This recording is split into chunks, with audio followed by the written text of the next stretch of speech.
Pronto, eu não falarei, enfim, da agenda digital, não foi essa a encomenda que me fizeram, já se falou hoje de encomendas, nem nenhum caso concreto, nenhuma cidade, mas muito mais de aquilo que é um conceito de cidade para o futuro ou de futuro para as cidades. Eu gosto de fazer essa distinção porque eu vivo um bocado mal com os termos de cidades do futuro e future cities. Vejo sempre aqueles livros com umas coisas, com uns prédios de 3 km de altura e umas hortas lá em cima, nas cidades do futuro. O que está aqui expressa mais ou menos aquilo que é o meu pensamento, que está no meu último livro, que intencionalmente chamei de O Futuro das Cidades, que são ideias de futuro para as cidades do presente. Tão simples quanto isso. Eu não acredito que a gente mude as cidades nos próximos 50 ou 100 anos da forma que vemos em alguns livros imaginários e, portanto, é com estas cidades que vamos viver e, portanto, vejo muito mais algumas linhas de futuro para estas cidades do presente. Portanto, e mesmo no fim eu apresento aquilo que seria uma proposta. Nenhum de nós tem com certeza intenção, o descaramento de achar que tem, enfim, a opinião determinística ou absoluta sobre isto. São apenas propostas, naturalmente, é um ponto de vista e, portanto, vivo muito bem com propostas diferentes. Isto está, enfim, estruturado em 5 pontos, sendo que um ou outro passarei com certeza mais depressa, mas estes 5 pontos espelham bem a forma como eu olho para, enfim, uma visão de futuro para as cidades. É que as cidades, tal como qualquer organização, uma cidade é uma organização, é um ser vivo, por sinal bastante mutável até, são influenciadas pelo entorno, pelo envolvente, não é? E, enfim, organizações e indivíduos são claramente afetadas por aquilo que se designa de megatendências. As megatendências são movimentos, enfim, que normalmente começam devagarinho, ganham alguma dinâmica e por fim ganham inércia própria a tal ponto que são inexoráveis, quer dizer, afetam-nos, gostemos ou não gostemos. Eu posso ser o maior opositor da globalização, mas quer dizer, tenho um telefone no bolso que foi projetado nos Estados Unidos e desenhado e que foi feito na China e, portanto, eu estou sujeito e beneficio também já agora da globalização e, portanto, independentemente de se concordar ou não, portanto, são megatendências que estão lá e que nos afetam e é preciso saber interpretá-las. E eu identifiquei 7 megatendências que, do meu ponto de vista, enfim, há listas de megatendências que nunca mais acabam, há até aquele livro, na verdade é mais que um livro, que se chama o Global Megatrends, agora há o Global Megatrends China, agora, portanto, não faltam coisas sobre isso, mas eu identifiquei aquilo que, do meu ponto de vista, são as 7 megatendências que afetam o mundo urbano, que afetam as cidades, ou seja, uma cidade que tem, por exercício, identificar uma visão para o futuro e, portanto, organizar-se de forma a responder ou a realizar essa visão, deve olhar para as megatendências e, como digo, eu proponho 7 megatendências. Cada uma das megatendências configura desafios, não é? As megatendências configuram desafios. A megatendência da globalização configura-me logo um desafio que é mais ou menos óbvio, é que se eu não sou capaz de falar inglês, digamos, 80% do mundo passa-me ao lado, não é? Não sei se daqui a 20 anos precisarei de mandarim para que não passe 30% ou 40% do mundo ao lado, enfim, vamos ver, como digo, isto é dinâmico. E, portanto, tem desafios, configuram desafios. E eu escolho os desafios aos quais eu quero dar resposta a partir da minha cidade. Quer dizer, só as cidades globais, só Nova Iorque, ou Londres, ou Paris, é que são capazes de responder a praticamente todos os desafios que as megatendências levantam. Cidades a escalas, enfim, mais próximas de nós, como é o caso do Porto, como é o caso de Lisboa, como é o caso de Braga ou como é o caso de Faro, o que quer que seja, são, ou se calhar de Madrid, ou Barcelona seguramente, são cidades que têm que cooptar um conjunto de desafios que de alguma forma configuram o perímetro da sua visão. E depois, enfim, organizar-se e procurar responder a esses desafios. Escolher alguns desafios, ou seja, identificar uma visão para a cidade, significa estabelecer uma vocação. E isso é um exercício que não cai do céu, não é? Eu não sou aquilo que quero ser. Eu sou, em grande parte, daquilo que gostava de ser, mas também aquilo que eu sou capaz de ser. E o ser capaz é olhando para as minhas competências de hoje ou para as competências que eu posso mobilizar, porque eu posso mobilizar competências. Portanto, há um ponto aqui importante que é aquilo que se chama a assinatura de competências de uma região ou de uma cidade, que é importante, não é? É muito difícil eu cooptar uma visão que seja completamente excêntrica relativamente à assinatura de competências que eu tenho, não é? Embora tenha sido tentado noutros casos e, do meu ponto de vista, tenha falhado. E, portanto, basicamente, o desenho que eu vos escrevi até agora era muito mais fácil de ter mostrado este boneco que está aqui. O que diz é que eu só tenho uma cidade competitiva se eu for capaz de responder a desafios. O que diz é que estes desafios Eu gosto de ler os desenhos do fim para o princípio, não é? Este é o hábito de programar, não é? Nos fluxogramas começa-se do objetivo para trás, não é? Aprendia-se assim antes. E, portanto, só tenho uma cidade competitiva quando tem desafios. Os desafios são, digamos, induzidos, sobretudo, pelas megatendências globais. Agora, quando eu escolho o tal pacote de desafios aos quais eu quero dar resposta, aos quais a minha cidade quer dar resposta, eu tenho aqui umas condicionantes, tenho aqui umas condições condições que me condicionam, passo o pleonasmo. A primeira são os ativos da cidade, a tal assinatura de contexto. Quais são os ativos intangíveis? Se eu quero ser uma cidade muito autêntica, naturalmente eu tenho que ter ativos intangíveis, tenho que ter uma coisa qualquer, um património da humanidade, ou qualquer coisa que de facto torne essa cidade especial, senão eu jamais poderei ser a cidade autêntica, a cidade especial. Enfim, apenas para dar um exemplo. Depois eu preciso de considerar os agentes na cidade, eu tenho que ter protagonistas. Quer dizer, eu não importo protagonistas, eu não posso ser uma cidade de ciência e amanhã meto dentro de um avião 3.000 cientistas, isso não existe, não é? E portanto, quais são os agentes da cidade? Depois eu tenho que levar em linha de conta a concorrência. Quer dizer, há outras cidades, há outras regiões, quer dizer, como é que eu compito, não é? Tenho naturalmente que procurar evitar o overlap, portanto a sobreposição, enfim, complementaridade seguramente, e tenho que olhar para os efeitos de spillover. Quer dizer, se eu estiver a trabalhar a partir de Matosinhos ou de Vila Nova de Gaia, eu tenho que perceber que a Universidade do Porto é um spillover que me interessa. Se eu não vou criar uma universidade do tamanho da Universidade do Porto em Gaia, se eu tenho um projeto de competitividade para Gaia. Não, está lá a Universidade do Porto que é ali ao lado. Portanto, é um exemplo clarinho e bastante local do efeito de spillover, não é? E eu próprio posso induzir benefícios em sede de spillover para outros concelhos, ou outras cidades, ou outras, enfim, regiões adjacentes. E, portanto, a partir daí eu faço as minhas opções. Quais são as minhas opções? Eu às vezes tenho agentes, tenho ativos, mas, apesar disso, tenho que fazer opções. Tenho agentes e ativos para abarcar muitos desafios, mas tenho que fazer opções, por uma razão muito simples, porque os recursos são escassos. E, portanto, eu tenho, como alguém dizia, eu tenho que focar, eu tenho que ser capaz de focar. Se eu não for capaz de focar, se quiser ser mais ou menos em muita coisa, provavelmente serei nada em tudo. E, portanto, este é mais ou menos o desenho, enfim, de forma simplificada, daquele que é o exercício global, que, do meu ponto de vista, eu quando digo isto, não deixa de ser também, enfim, autocrítica, porque somos todos partes do sistema, não tenho nada aquela cultura que os tipos do Porto não definem a sua visão, os tipos de Braga não definem, o país não define, somos todos, quer dizer, eu também utilizo o Porto, estamos cá hoje, não é? E, portanto, é uma espécie de autocrítica, quer dizer, há muita dificuldade em olharmos para isto, não é? Às vezes olhamos para isto, percebemos isto, tentamos fazer um exercício, mas depois empancamos naquelas pequenas coisas, como, por exemplo, ter que fazer as opções, ou como, por exemplo, ter que olhar para a concorrência, ou como ter que olhar para os agentes. Aquele é o agente, mas aquele não é aquele que me interessa, porque há aqui uma disputa qualquer. Quer dizer, neste processo que as pessoas de forma benigna aceitam frequentemente, às vezes há uma pequena espinha, há uma pequena coisinha que deita tudo por terra, e é aí que para. Isto é, enfim, a minha leitura daquilo a que vamos assistir um pouco todos os dias, enfim, ao longo seguramente de umas quantas décadas. As 7 megatendências, enfim, digamos, na minha apresentação standard, eu faço uma descrição do que são estas megatendências, apenas farei, enfim, o enunciado, o título, não é? Megatendência da globalização e da localização. Enfim, a questão da localização é importante porque, embora o mundo se organize muito em redes globais hoje, as redes, enfim, por definição, têm ligações e têm nós. E aquilo que as cidades procuram é ser nós de maior relevância nas redes de globalização. Portanto, nós somos nós, mas ser de maior relevância, ou seja, ganhar relevância, ganhar peso específico nas redes que são globais. Quer dizer, a finança hoje é uma rede global, mas seguramente que a Bolsa de Nova Iorque é mais importante que a Bolsa de Frankfurt, que por sua vez é mais importante que a Bolsa de Lisboa, não é?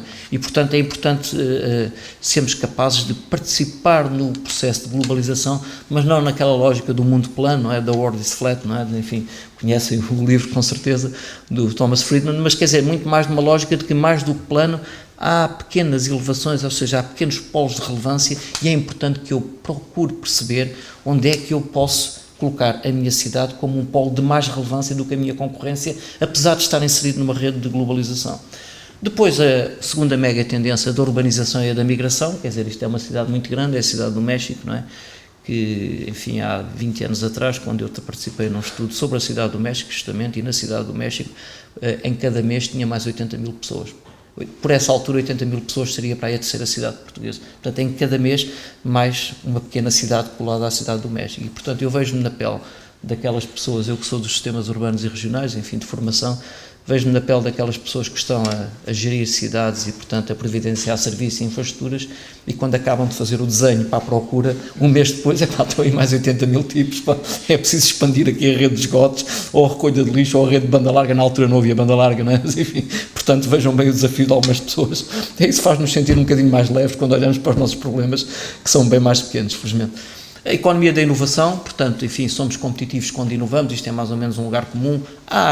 Aquilo que se chamam hoje, enfim, a moda agora dos autores sobre future trends, dizem que as ferramentas do poder no futuro são tipicamente, na economia da inovação, entendem, são tipicamente a infotecnologia, portanto estamos a falar da agenda digital, são a neurotecnologia, são a biotecnologia, são a nanotecnologia, são, digamos, os 4 tijolos, não é, enfim, instrumentos de poder no futuro na economia da inovação, e é preciso perceber onde é que eu sou capaz de colocar a minha cidade, e parece-me que há uma dessas dimensões que é mais ou menos obrigatória, que é mais ou menos requisito, que é da infotecnologia, no sentido de termos conectividade, termos infraestrutura, porque o mundo está-se a tornar, enfim, muito digital, está-se a digitalizar, e, portanto, enfim, quem não for capaz de alinhar nessa onda, seguramente, dificilmente tem um projeto de afirmação da cidade. As alterações demográficas e da força de trabalho, enfim, basicamente a população mundial está a aumentar, não é? Basicamente a população está a aumentar nos países em desenvolvimento e está estagnada nos países desenvolvidos, e basicamente a população está a ficar mais velha. E, portanto, estas são as grandes tendências. Depois há uma outra grande tendência que, do meu ponto de vista, vai alterar substancialmente as organizações, e isso inclui as cidades, que é a chegada das mulheres. Não é a chegada das mulheres ao mundo do trabalho, porque isso já não é notícia, pelo menos no mundo desenvolvido. É a chegada das mulheres aos bordos de decisão das organizações, porque ainda não chegam lá, ainda existe o tal teto de vidro, não é? Mas é a chegada. Eu tive esta semana, enfim, com certeza viram na televisão, porque deu aí alguma polémica, uma série de reuniões com os reitores das universidades portuguesas, e às tantas eu estou sentado com todos, jantei com eles na segunda-feira, e não vejo mulheres, quer dizer, mas sabem que as mulheres são prevalentes, ou seja, há mais mulheres do que homens nas universidades portuguesas, não é? Portanto, são maioritárias, não é? No entanto, ninguém chega, não há uma reitora, quer dizer, não chegam lá. E, portanto, esta alteração, que está bastante estudada, sobretudo no mundo anglo-saxónico, diz-nos que não é só a questão da igualdade de género, ou do equilíbrio de género, claro que isso é importante, obviamente, e todos somos sensíveis a isso, é muito mais a chegada de novos estilos de liderança. E os novos estilos de liderança alteram as organizações. Esta é uma tendência global que nos vai dar que falar nos próximos 10 a 20 anos, tenho a certeza absoluta do que estou a dizer. O futuro da energia, enfim, há um fenómeno, evidentemente que falamos das energias renováveis, das fontes do fotovoltaico, da eólica e tudo isso, também do hidrogênio, mas, quer dizer, do ponto de vista da cidade, aquilo que é mais relevante é o que se designa por smart grids, portanto as redes inteligentes, não é?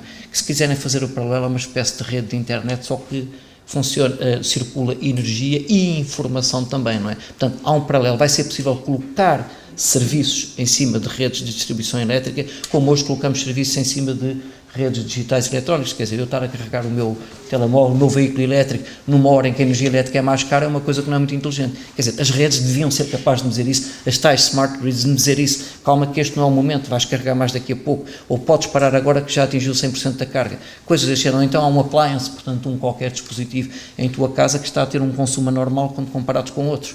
E, portanto, essa é uma tendência também que está aí. Depois, a tendência das alterações climáticas, enfim, não vou entrar muito em detalhe, aquela imagem que está ali não é um país do terceiro mundo, ao contrário do que nós pensamos sempre, aquilo é New Orleans depois do Katrina, e, portanto, isto é um problema também das cidades do mundo desenvolvido. E, enfim, por fim, a sétima mega tendência é aquilo que se chama o individualismo versus as redes sociais. A sociedade de massas, tal como a conhecemos, que se organiza por grupos, está a ser rapidamente substituída pela sociedade que funciona em redes, as redes de mídia, as redes sociais. Isto configura aqui algumas alterações que hoje já são bastante visíveis.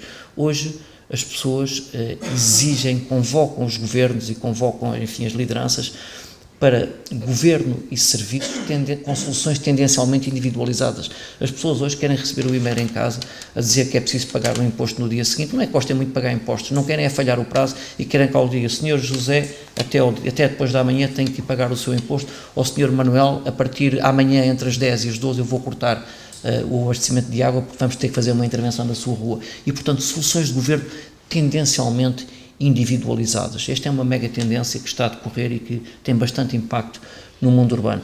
Bom, estas megatendências, como digo, configuram desafios, estão aí 15 desafios para as 7 megatendências, eu não vou ler isto tudo, mas apenas dizer que, por exemplo, se eu tomando a megatendência da economia da inovação, eu posso perceber 4 desafios que esta mesma megatendência configura. As cidades procuram criar plataformas de investigação, desenvolvimento e inovação e transferência de conhecimento, é um desafio que gostei.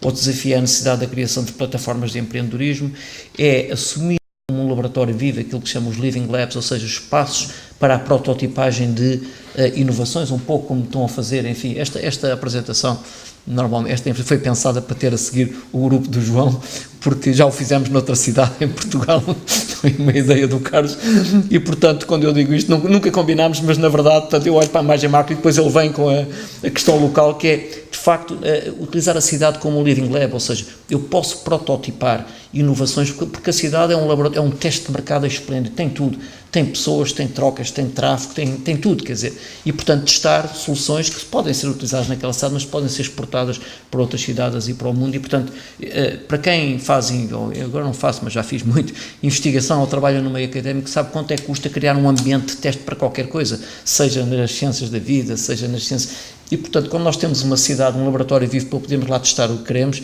e se tivermos então uma autarquia que esteja aberta a isso, de facto ou melhor, há é que fazê-lo e fazê-lo quanto antes. Depois, outro desafio, que é, as cidades procuram oferecer conectividade eletrónica que seja ubíqua, ou seja, tendencialmente ubíqua, portanto, que esteja disponível em todo lado na cidade e que seja também tendencialmente gratuita. Quer dizer, a ideia de que a infraestrutura custa dinheiro, obviamente que ela custa dinheiro, mas se na cadeia de valor da utilização de uma infraestrutura digital a parte dos serviços for bastante maior do que a da infraestrutura, então o melhor é oferecer a infraestrutura, disponibilizá-la apenas, porque a criação de valor vai acontecer nos serviços que são colocados lá. E, portanto, isto já, enfim, é um paradigma que começa paulatinamente a ser adotado em alguns locais. Vai-se a Tallinn hoje, em qualquer sítio que a gente sente numa esplanada, num restaurante, qualquer coisa, o telefone está imediatamente ligado à net, quer dizer, é automático, está tudo ligado, não é?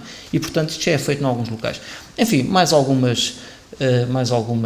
alguns desafios que resultam, como digo, destas mega tendências. Quer dizer, isto, enfim, é um discurso até agora assim um bocadinho narrativo, eu acho que somos capazes de partilhar mais ou menos o que está aqui dito. Agora, como é que eu organizo a cidade para responder? Primeiro eu tenho que perceber que, como disse há pouco, eu tenho apenas que escolher alguns desafios para os quais eu tenha uma assinatura de competências, não é? Ou que possa mobilizar, portanto, a que eu possa responder. Essa é a primeira coisa. Outra coisa é que eu pessoalmente não acredito muito nesta coisa de cidade muito diretiva, ou seja, nós vamos fazer a cidade, nós decidimos que na cidade se vai fazer isto ou se vai fazer aquilo. Eu olho para a cidade, eu deixo-me inspirar muito pelo conceito de incubadora, deve ser, enfim, pelo trabalho que tenho. Havia um amigo meu do MIT que dizia, quando ele falava de, estou lá a fazer incubadora na universidade e tal, o edifício e tal, os laboratórios, ele dizia-me assim, esquece isso, Zé, esquece a tua incubadora de edifício, está bem, tu vais precisar dela, a tua incubadora é a cidade inteira é que é a tua incubadora, tu tens lá tudo, O que é que faz uma incubadora? Cria um ambiente amigável, não é? Onde tem possibilidades de teste e de intercâmbio de ideias para criar valor numa determinada área, não é? Por isso que eu acredito muito mais nas incubadoras temáticas do que nas incubadoras chamadas real estate, onde a gente mete lá uns miúdos dentro de umas casotas, mete uma secretária e mete banda larga, está a incubadora feita. Isso não é incubadora nenhuma, quer dizer, é o mesmo com um edifício de escritórios. Portanto, eu acredito muito mais numa cidade que cria um contexto, um ambiente tipo incubadora, mas à escala da cidade, e depois deixa que as coisas aconteçam. As coisas acontecem quando há talento e quando há um contexto que o proporcione. Há alguns que conhecerão com certeza, se calhar mais da minha geração até, há um músico e artista também, chamado Brian Eno. O Brian Eno desenvolveu um conceito que se chama Synews. O Synews, uma palavra que foi cunhada por ele, é a concatenação entre duas palavras, a palavra scene, portanto local, palco, não é? E a palavra genius.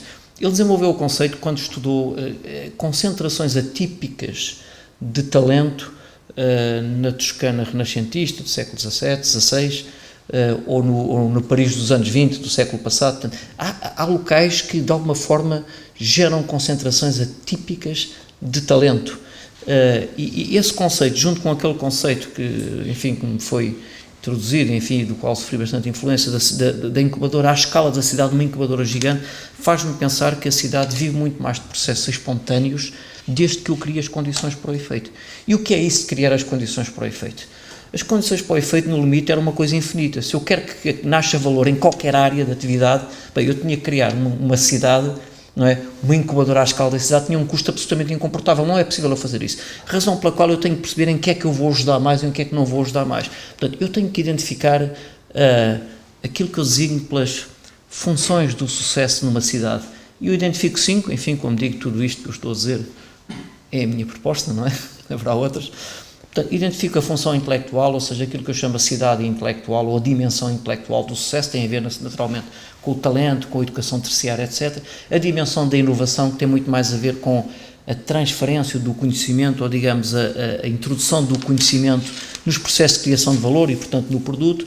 Depois, a dimensão da conectividade, a cidade conectada. Eu, quando falo em conectividade, quando eu comecei a apresentar estas ideias, falava com muitos autarcas, enfim, conheço muitos, dou muito bem com eles, tive sempre um grande diálogo, aprendi muito com eles, mas frequentemente, até há muito pouco tempo, as pessoas diziam-me sempre, falavam-me sempre do nó da autoestrada, que é um fetiche que o nosso autarca tem, que é, temos muito boas acessibilidades, eu, em qualquer sítio do país, quando eu perguntava o que é que faz da sua cidade competitiva, ou seja, eu sou investidor, quero colocar uma coisa qualquer, uma instalação qualquer, o que é que me faz ir para a sua cidade? A primeira coisa que me dizia sempre, temos excelentes ligações rodoviárias e temos um nó de acesso à autoestrada. O fetiche, claro que a autoestrada é importante e é necessária, não é? Foi o que me fez pôr-me aqui em 20 e tal minutos, ainda há bocado, não é? Mas quer dizer, o conceito de conectividade é muito mais vasto do que isso. Não é só também conectividade eletrónica, é conectividade física, é conectividade eletrónica, é conectando bens, pessoas, produtos, mas também ideias. É quantas pessoas na cidade, qual é a percentagem da população da cidade que no último ano fez férias no estrangeiro?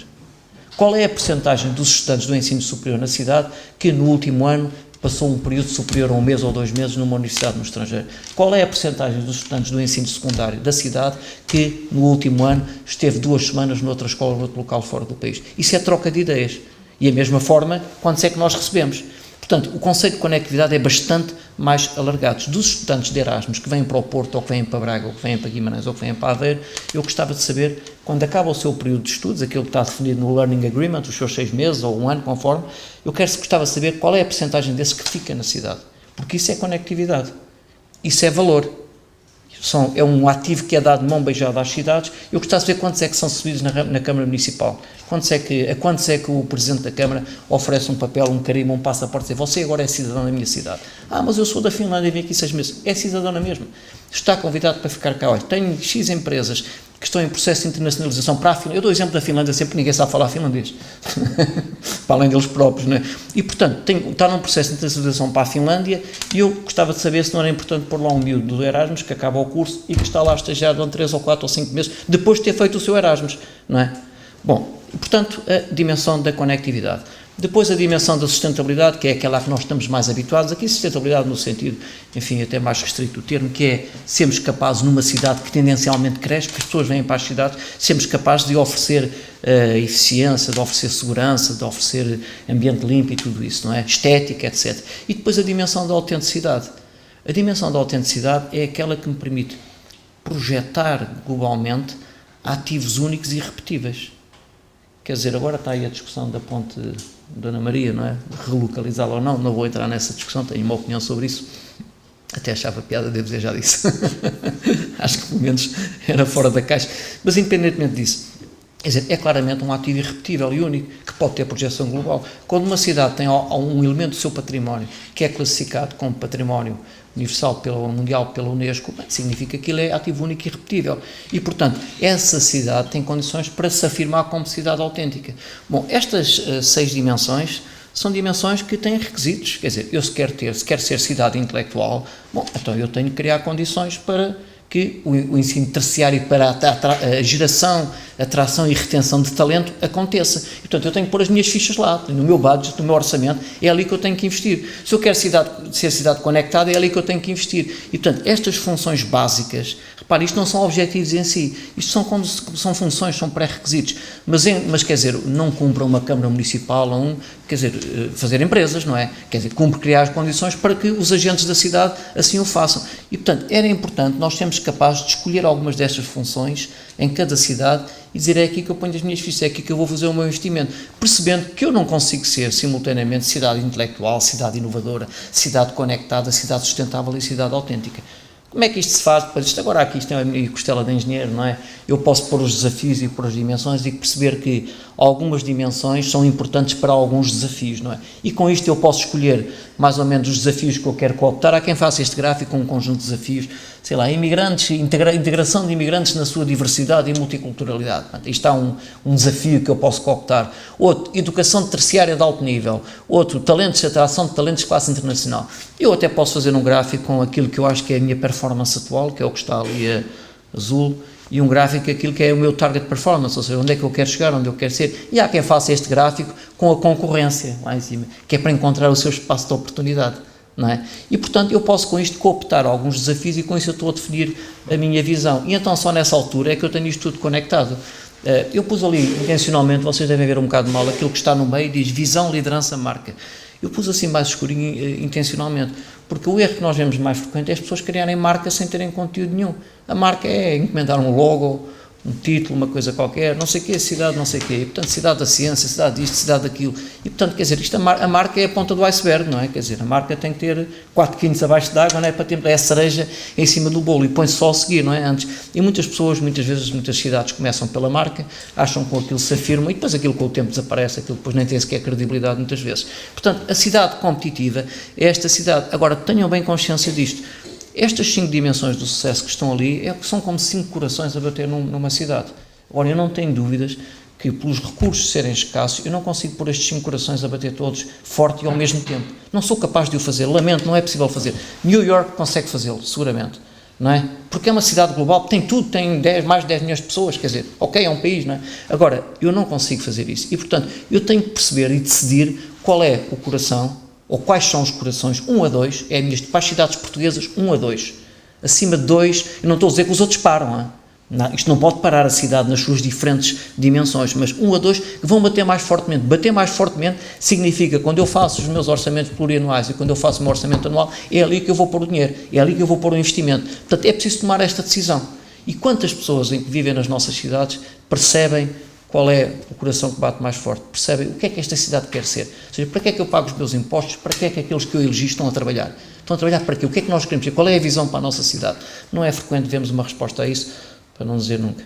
Bom, isto é só para retomar, enfim, isto era aqui para fazer um ponto, isto é o mesmo gráfico que está atrás.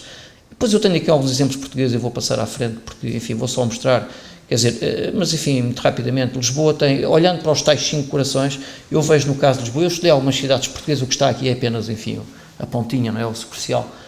No caso de Lisboa, vejo que tem condições, ou seja, elevado potencial para ser cidade autêntica e para ser cidade conectada. Autêntica tem traços de autenticidade que são muito reconhecidos, fala-se de Barcelona, Lisboa, enfim, tem traços muito semelhantes. Conectada, porque Lisboa, como todas as antigas capitais de Império, Lisboa foi a capital do Império, não é? E, portanto, é por natureza conectada.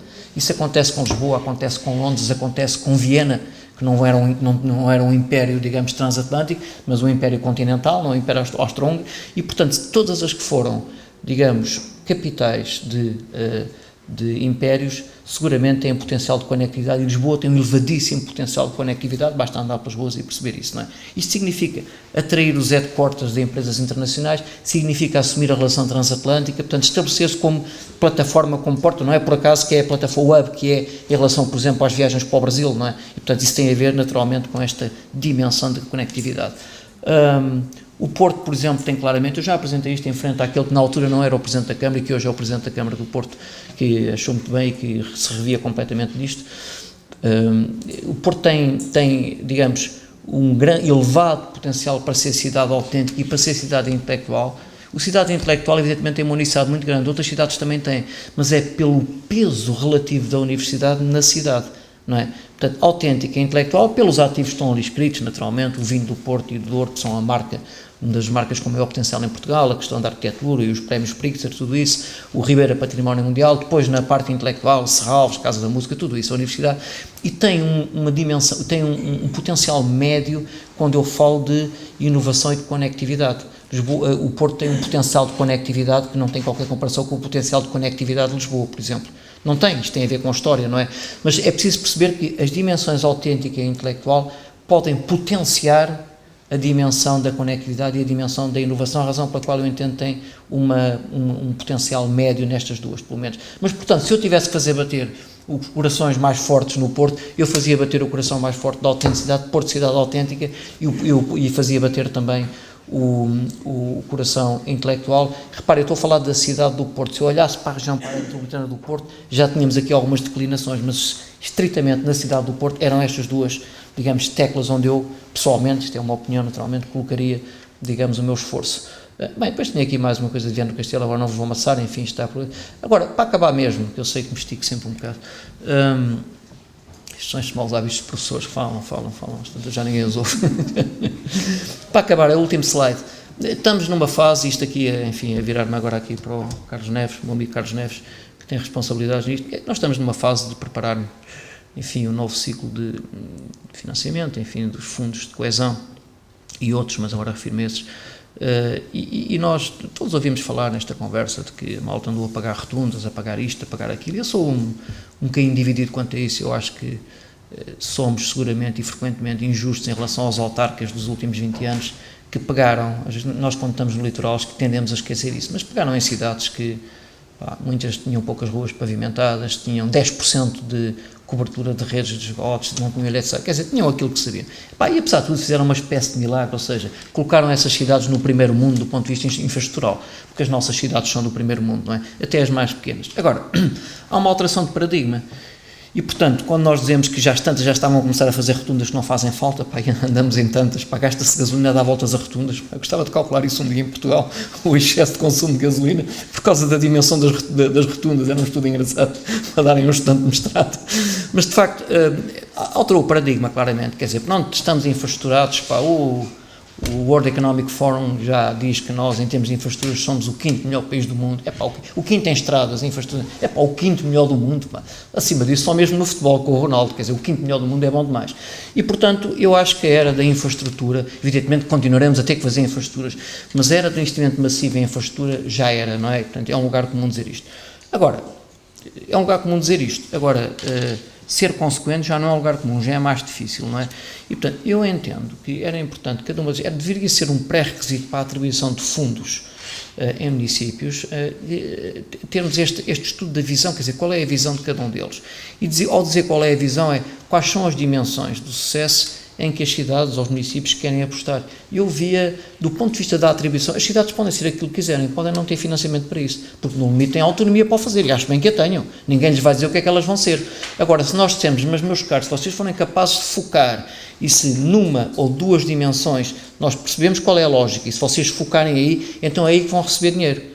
Nessa primeira e segundas dimensões, não é mais do que isso. Podem ter as outras, mas não recebem dinheiro. E eu acho que aí as pessoas começam a focar. E eu volto às dimensões, a dimensão intelectual, a dimensão inovadora, conectada, sustentável e autêntica. E apenas a título ilustrativo, enfim, estão aqui algumas das ideias que poderiam ser, por exemplo, uns cabeçalhos para os avisos de abertura para a atribuição de fundos, não é? Um programa da cidade inovadora poderia ter como enfim, um subprograma a criação de plataformas de transferência de conhecimento ou de espaços de prototipagem de inovação. Se eu tivesse a cidade conectada, digamos, um aviso poderia ser transformar as cidades com menores de relevância de redes internacionais ou criar conectividade eletrónica ubíqua. Vimos no painel anterior que, enfim, que ainda existe a necessidade de densificar a rede nos casos e de criá-la noutros casos, ou de gerar governo e serviços centrados no cidadão, os tais tendencialmente individualizados. Portanto, são apenas exemplos de subprogramas que poderiam aparecer, e reparem, se lerem o que está aqui escrito de um lado ao outro, enfim, apenas aqui pontualmente vem os velhos investimentos, que é continuar a ter aquelas coisas que a gente chamava de valorização do território, e continua a fazer mais alcatrão e mais betão, e evidentemente que vai ter que se fazer ainda alcatrão e betão, isso é sempre necessário, mas quer dizer, é um problema aqui de escala, um problema de tom, não é? E portanto a minha sugestão era que nós tivéssemos então 5 dimensões mais tributárias do sucesso das cidades do que aquelas a que estávamos habituados, que as cidades fossem capazes de focar, que escolhessem uma ou duas, e então nesse quadro, nesse enquadramento, é que seriam atribuídos os fundos. Eu acho que éramos capazes de ter uma relação de utilidade, uma função de utilidade, portanto, do investimento público feito bastante mais interessante do que aquele que, não digo no passado sempre, porque é aquilo que nos últimos anos temos tido. Nos últimos anos entramos já num processo de uma certa redundância, ou seja, de fazer mais do mesmo. Eu vejo na minha cidade, na cidade onde eu vivo agora, enfim, quer dizer, às tantas, os investimentos é mais pedra no chão, percebe? Pá, tira-se o granito, mete-se o granito mais lisinho, tira-se o não sei o quê, faz-se uma rede de ciclovia, pá, e faz-se uns candeeiros, pá, que vê-se que foram desenhados por um arquiteto qualquer, pá, de 20 em 20 metros. Quer dizer, quando é em simultâneo, quando num momento destes, na minha rua, agora para descer um bocadinho, eu vejo que candeeiro sim, candeeiro não, tem a luz desligada, pá, por razões de poupança, não discuto, ok, enfim, mas tem a luz desligada, não é? Azar, que também à frente da minha casa ficou desligado, portanto aquilo fica um bocado escuro, mas pronto. Mas depois ando 200 metros abaixo e vejo uma pista de ciclismo toda bonita, feita ao longo de um rio, que é porreiro, pá, eu gosto de andar de bicicleta, por exemplo, mas depois vejo uma coisa feita, pá, luxuosa, pá, como eu, pá, que vivi em tantos países, pá, em uns quantos países, nunca vi, pá, que é uma coisa pavimentada toda às cores e com os candeeiros, pá, muito bem desenhados, uma coisa que eu não punha no meu jardim, muito bem desenhados e tal, pá, e de 20 em 20 metros, pá, com uma pista de ciclismo, aquilo quase que se vai com a bicicleta contra os candeeiros. Portanto, entramos já no nível de redundância, não é? Porque, quer dizer, aquilo fazia-se com um terço dos candeeiros e se calhar uns candeeiros um bocado mais espartanos, não é? Portanto, e este nível de redundância tem que ser eliminado, tem que acabar, temos que saltar para algo bem diferente, porque não é isso que define a competitividade das cidades hoje. Enfim, isto é um bocadinho lugar comum, mas é preciso que a gente não se canse de o dizer e de o fazer. Muito obrigado.